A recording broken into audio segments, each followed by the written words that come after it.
Bonjour à chacune et à chacun.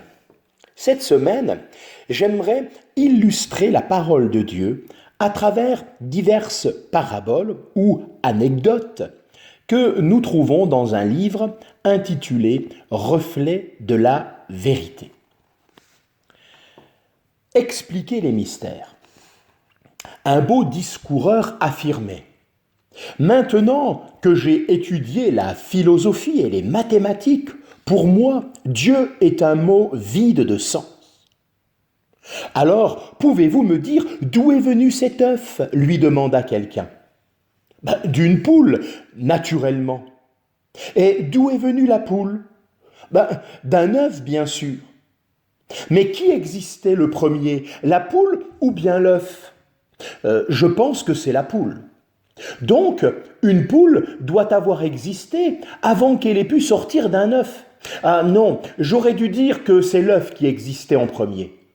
Vous reconnaissez donc qu'un œuf existait avant d'avoir pu venir d'une poule. Non, je crois quand même que c'était la poule.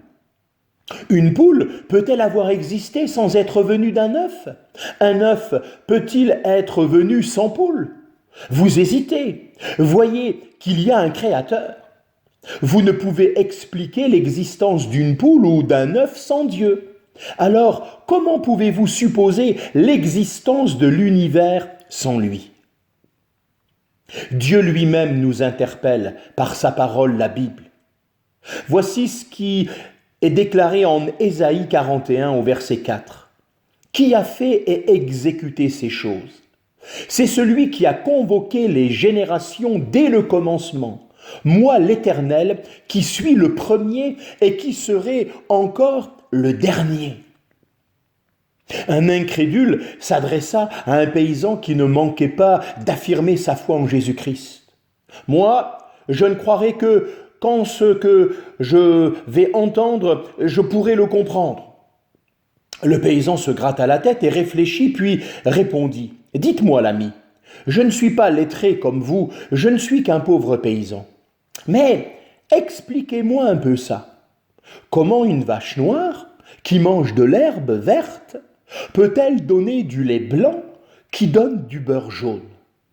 L'incrédule ne put que tourner les talons en se grattant la tête à son tour. Ne soyons pas du nombre des incrédules dont le Dieu de ce siècle a aveuglé l'intelligence, afin qu'ils ne voient pas resplendir le glorieux évangile du Christ, nous dit la parole de Dieu en 2 Corinthiens au chapitre 4 et au verset 4e.